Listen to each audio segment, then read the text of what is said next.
할렐루야. 예, 우리 앞에 불보시고 주님의 사랑으로 인사들 나눕시다. 사랑합니다. 반갑습니다. 예. 이제 그동안 우리가 코로나 때문에 이렇게 멀리 뚝뚝 떨어져 앉았지만은 이렇게 이제 한쪽으로 모여 앉으면 예배 드릴 때 참 좋아요. 그죠? 우리가 보통 말할 때 숯불 같은 거를 말입니다. 이렇게 끄게 하려면 우리 노인네들, 우리 어머님들이 어떻게 하세요? 참 지혜로워요. 그죠? 화로에 있는 숯을 이렇게 흩어놓으면 꺼지고 또 이렇게 모아놓으면 불 화력이 세지고 하는 거 우리가 어릴 때부터 보면서 자랐잖아요. 그래서 우리는 모일 때마다 우리 힘이 모여져서 하나님께서 우리 기도 다 들어주시고 우리 개인이 발전하고 우리 가정과 직장과 사업 그리고 교회가 크게 하나님께 영광을 돌리는 그런 교회가 될 줄로 믿습니다. 우리 목회자들을 중심으로 해서 이제 우리가 열심히 최선을 다할 때 우리 예수랑교회가 마지막까지 렘넌트 나머지 교회가 돼서 예수 그리스도의 재림을 맞이하는 그런 교회가 될 줄로 믿습니다.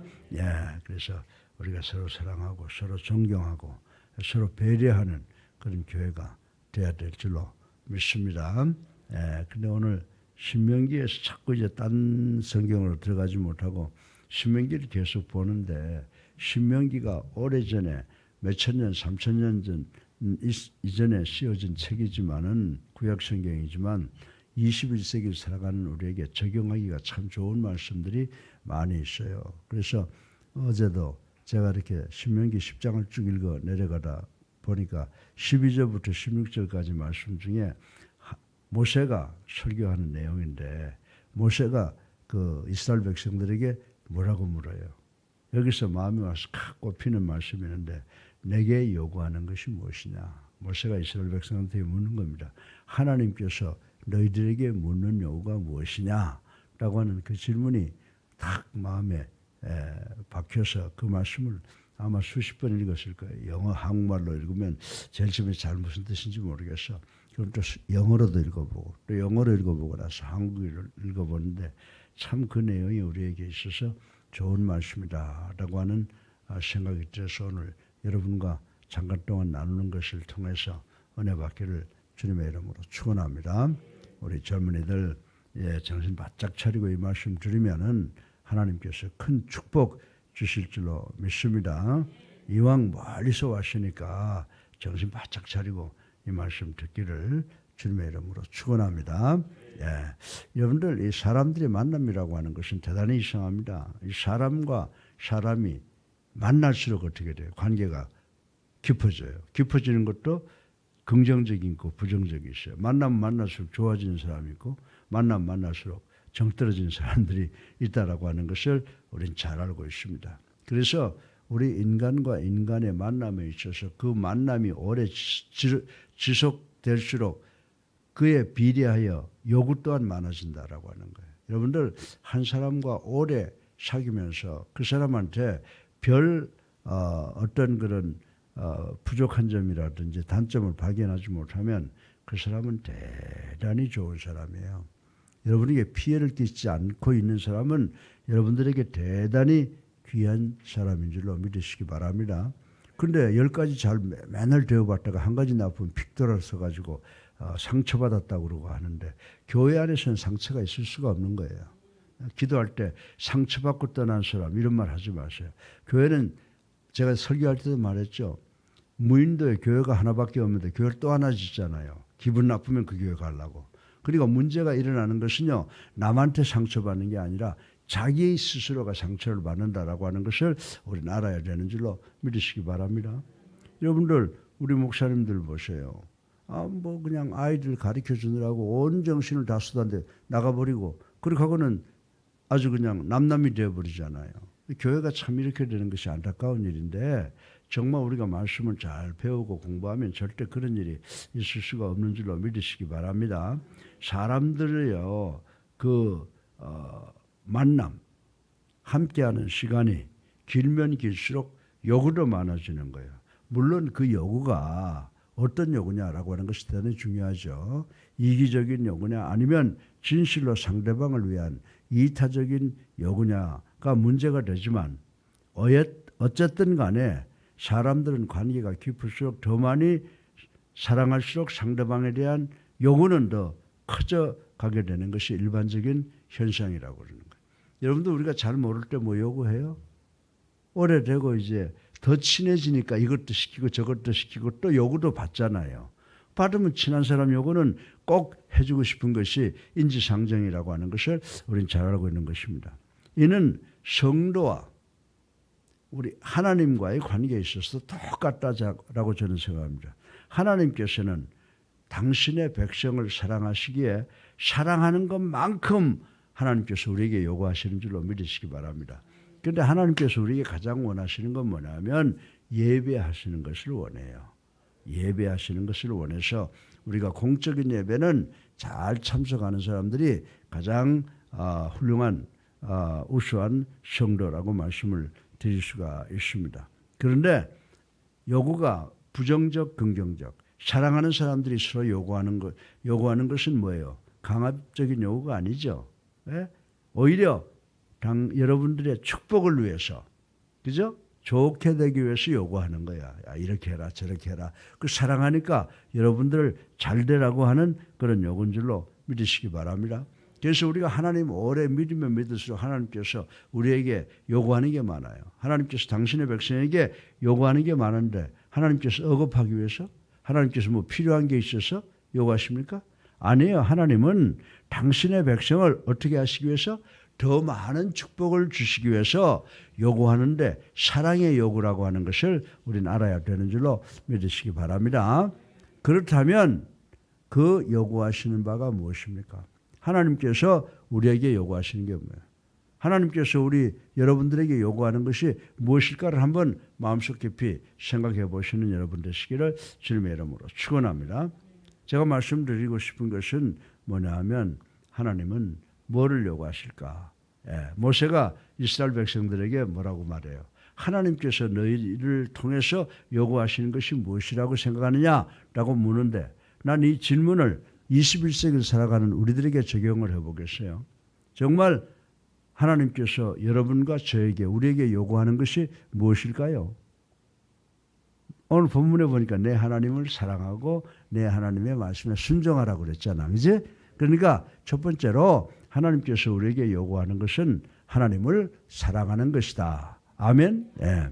근데 여러분들 인간들이 요구하는 것은 기분 나쁘고 부지런하는 좀 힘들는지 모르지만은 하나님의 요구는 결코 우리 인간들을 피곤하게 만드는 것이 아닌 줄로 믿으시기 바랍니다. 하나님의 요구는 오히려 우리 인간을 기쁘게 행복하게 그리고 미래에 대한 소망을 갖게 하는 수단인 줄로 믿으시기를 주님의 이름으로 축원합니다. 이를 위해 우리 하나님께서는 먼저 뭘 요구해요? 하나님 당신을 사랑하라고 요구하시는 줄로 믿으시기 바랍니다. 사실상 하나님의 요구 이전에 인간으로서 당신의 피조물로서 하나님을 사랑하는 것은 당연지사라고 우리는 생각해야 된다라고 하는 것입니다. 실로 하나님께서는 이스라엘 광야 40여 년 역사를 보게 되면 이스라엘 민족들이 어떻게 했어요? 하나님께 절대 순종했어요? 예. 그래서 축복받고는 조금 돌아서면은 또 하나님의 말씀에 불순종하고 거역하는 걸로 점철되어 있음에도 불구하고 이스라엘 백성에게 뭘 주셨어요? 약속이 뭐야? 적과 끓이 흐르는 가나안 땅을 약속하시고 그 가나안 땅에 들어가는 축복을 주셨다는 것을 우리는 잘 알고 있는 사실입니다. 사랑하는 성도 여러분, 따라서 이스라엘 백성들은 하나님의 요구가 있기 전에 자발적으로 그 놀라우신 은혜를 감사하고 하나님을 사랑해야 되는 것이 그들의 처지라고 저는 생각을 합니다. 사랑하는 성도 여러분, 이는 오늘 21세기를 살아가는 현대를 살아가는 우리 모든 그리스도인들에게도 똑같이 적용되는 줄로 믿으시기 바랍니다. 여러분들 과거를 한번 되돌이켜 보세요. 과거를 희생해 보건대 우리의 지난 날은 우리가 걸어온 길은 이스라엘 백성의 광야 40년처럼 우리도 역시 불순종과 거역으로 점철되어 있음을 쉽게 발견할 수가 있다는 것을 부인할 수 있는 사람은 별로 많지 않을 것이다 라고 하는 것입니다. 그러나 그럼에도 불구하고 하나님께서는 어떻게 하셨어요?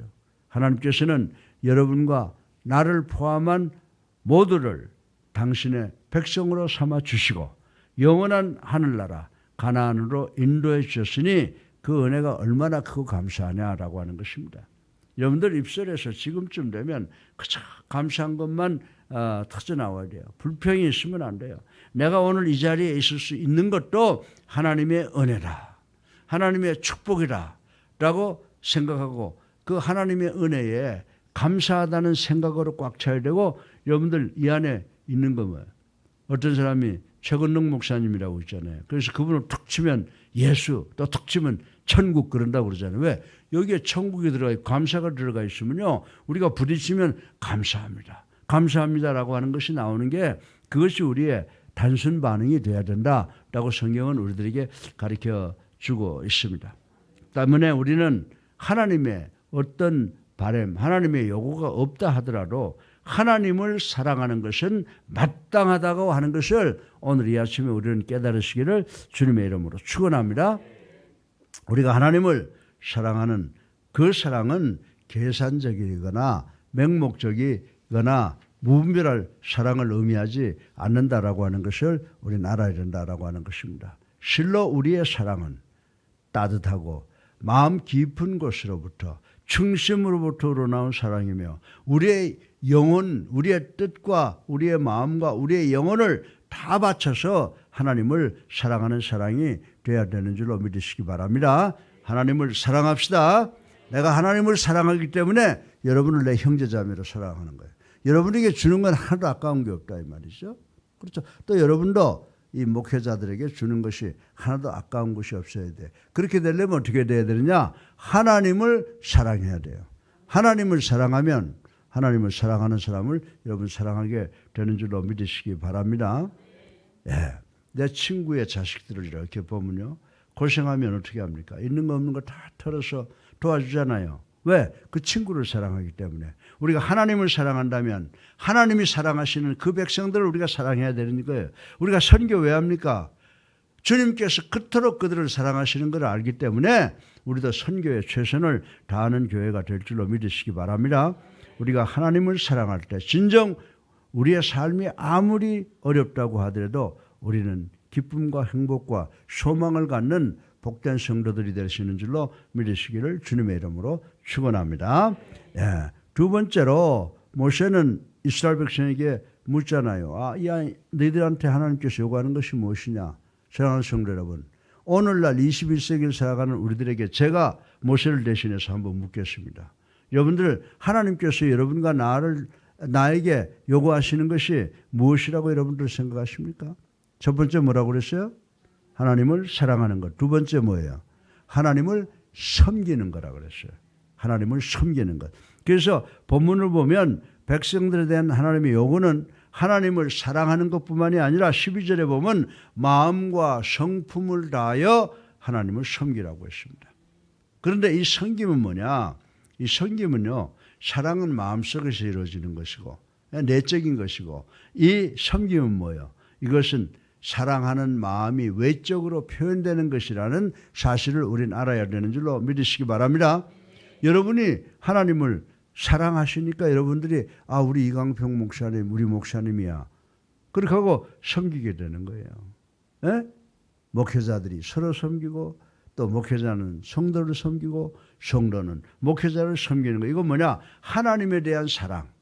그 사랑으로 인해서 여러분을 사랑하는 그 사랑이 외면적으로 나타나는 것이 섬김이라고 하는 동사로 표현된다라고 하는 것입니다. 왜냐하면 진실한 사랑이 없이는 온전한 섬김이 있을 수가 없기 때문인 줄로 믿으시기 바랍니다. 때로 하나님을 사랑한다고 하는 자가 그 사랑의 외적 표현으로서 섬김이 없는 것 볼 수가 있어요. 그저 말은 사랑한다 그러고 주변 사람들 있는 거 다 걸어가는 사람들 있잖아요. 그렇잖아요. 우리 주변에 많아요. 뭐 정치가로서 국민을 사랑한다고 그러고 해놓은 건 부정. 오늘도 보니까 우크라이나의 높은 사람들이 미국에서 원조해준 돈 가지고 사리사욕해가지고 집에 달러를 갖다가 하나로 그냥 몇 천억, 몇 조까지 가는 돈을 숨겨뒀다라고 하는 그런 뉴스를 봤잖아요. 그걸 보면서 내가 옛날에 중국 국부군 장개석 정부가 그 부정부패로 인해서 나중에 그 팔로군이라고 그래요. 저 공산군들한테 쫓겨가지고 어디로 왔어요. 대만으로 온 모습을 제가 생각이 나더라고. 많은 원조를 받으면 그걸로 국가 민족을 위해서 백성을 위해서 써야지. 그거를 부정부패하는 것들이 지도자들이라고 한다 그러면 어떻게 되겠어요. 우리 정치인들 정신 차려야 돼요. 예? 정치인들 정말 자기 구역이나 자기 나라의 국민들을 자기 친자식처럼 사랑하고 희생할 줄 알아야 되는 줄로 믿으시기 바랍니다. 정치인들한테뿐만 아니라 우리 목회자들은 더 말할 것도 없다 이 말입니다. 우리 그리스도인들은 그렇게 해야 되는 줄로 믿으시기를 주님의 이름으로 축원합니다. 예, 우리가 정녕 하나님을 사랑하는 그 사람이 하나님을 진정으로 사랑치 않는 자들을 보는 것처럼 우리 주변에도 입으로는 사랑한다 그러면서 사랑하지 않는 사람들이 많이 있다라고 하는 것입니다. 때문에 하나님을 사랑하는 우리는 그 사랑에 대한 구체적인 표현이 있어야 되는데 그것이 바로 남을 다 섬기는 거예요. 내 주변 사람들을 섬기는 거라고 성경은 이야기를 해주고 있습니다. 사랑하는 성도 여러분, 하나님이 여러분들과 나를 포함한 우리 모두를 이 땅에 왜 보내셨다고 생각을 합니까? 어둠 속에서 방황하고 쾌락을 추구하며 패역한 삶을 살게 하기 위함일까요? 그렇지 않습니다. 여러분과 나를 포함한 우리를 이 땅에 보내심은 주인이 종을 얻다 보냈다 그랬죠. 포도원의 일꾼으로 보내듯이 우리로 하여금 이 세상에서 하나님의 영광을 위해서 일하도록 우리를 보냈다는 사실을 우리는 기억해야 되는 줄로 믿으시기 바랍니다. 다시 말해서 우리가 충성된 종으로서 하나님께 풍성한 열매와 넘치는 영광을 돌리기를 원하시기 때문에 우리를 이곳에 보내셨다라고 하는 것입니다. 따라서 오늘 21세기 현대를 살아가는 여러분과 우리는 우리의 이 전 생애를 통해서 진지하고도 정열적인 섬김의 자세를 유지해야 되는 줄로 믿으시기 바랍니다. 그렇게 될 때 우리의 삶은 기쁜 삶이 되고 행복한 삶이 되고 소망의 삶을 살게 되는 줄로 믿으시기를 주님의 이름으로 축원합니다. 예, 세 번째로 마지막으로 모세는 이스라엘 백성들에게 하나님께서 내게 요구하는 것이 무엇이냐라고 묻습니다. 자, 이강평 목사가 오늘 여러분들을 향해서 이 말씀을 인용해서 21세기 살고 있는 우리에게 묻겠습니다. 뭘 하나님께서 묻는다고 생각을 하세요? 예, 규례를 지키는 것이라고 오늘 본문을 이야기를 하고 있습니다. 규례라고 하는 것 대단히 중요한 거예요. 인간을 향한 하나님의 마지막 요구는요, 13절에 나와 있습니다.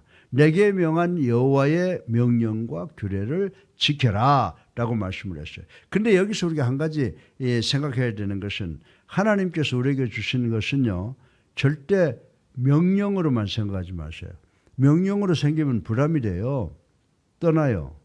근데 그것을 믿으면요, 은혜로 변해서 감사하게 되고 거듭나는 역사가 우리에게 일어나는 줄로 믿으시기 바랍니다. 엄밀히 이야기하면 이 명령 규례를 지켜라 라고 하는 것도 하나님을 사랑하는 결과라고 말씀을 드려도 틀린 말이 아닙니다. 하나님을 섬기는 또 하나의 방법이라고 말씀을 드릴 수가 있습니다. 그렇습니다. 하나님을 사랑하는 자가 하나님을 온전히 섬기는 한 방법으로 하나님께서 우리에게 명하신 법도와 규례를 지키는 자가 된다는 것을 우리는 잘 알고 있습니다. 여러분들이 이강평 목사를 사랑하고 존경하니까 교회 좀 나오세요. 이거 하세요. 저거 하세요. 그러면 순종하는 그것이 뭐예요? 사랑하는 것이요, 섬기는 것이라고 말씀을 드릴 수가 있습니다. 실로 하나님께서 우리에게 주신 명령이나 규례는 우리를 억압하는, 강압하는 그런 올무가 아니라고 하는 것입니다. 오히려 우리를 행복하게 하며 죄로부터 자유케 하는 은혜의 역사라고 하는 것을 우리는 믿어야 되는 줄로 믿으시기 바랍니다. 사랑하는 성도 여러분, 하나님의 규례를 지키지 않고서도 우리가 기쁨과 행복과 소망을 누릴 수 있으리라고 생각하십니까?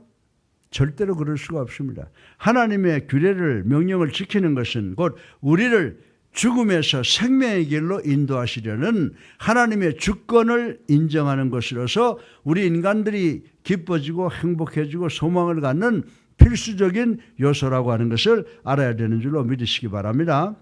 제가 단언할 수가 있습니다. 하나님의 규례, 하나님의 명령을 거부하는 것은 근원적으로 하나님의 사랑을 거부하는 행위라고 하는 것입니다. 이에 대해 예수님께서는 이렇게 말씀을 하십니다.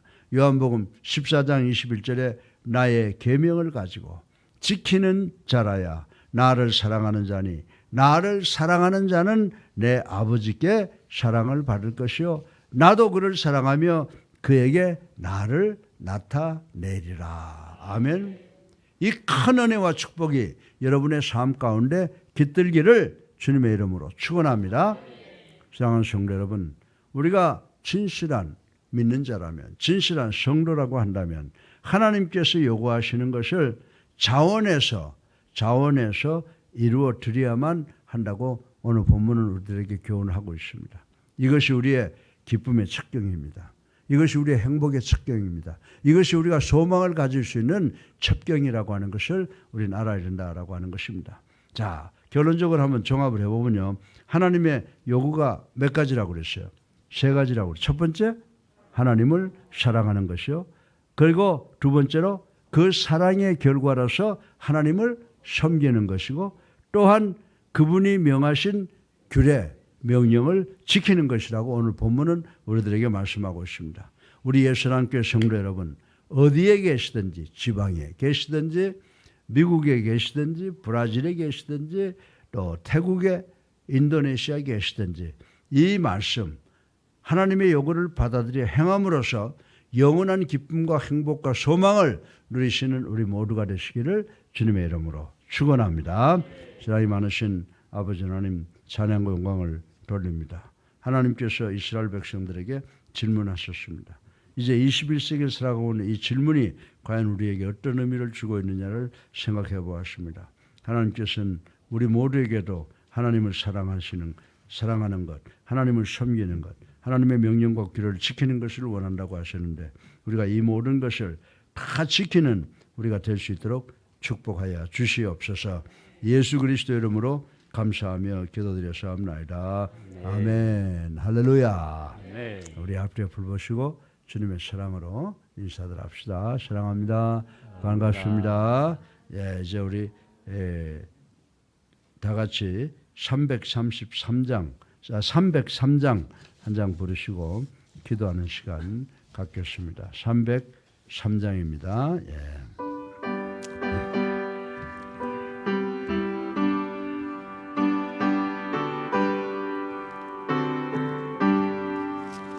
날 위하여 십자가에 중한 고통 받으사 대신 죽은 주 예수의 사랑하신 은혜여 보배로운 피를 흘려 영영 죽은 죄에서 구속함을 받으느니 어찌 찬양할까. 예수 안에 있는 우리 한량없이 즐겁고 주 성령의 위로함이 마음속에 차로라. 전광음악 소리 같은 은혜로운 그 말씀 끊임없이 듣는 우리 어찌 찬양할까.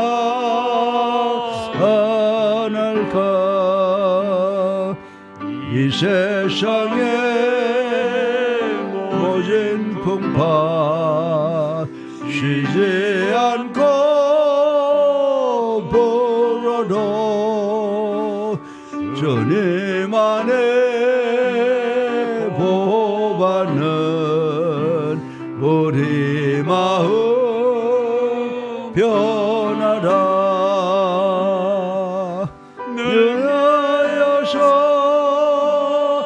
기도하고 저 천국을 바라며 주님만을 기다리니 어찌 찬양 안 할까. 할렐루야. 주여 세분합니다.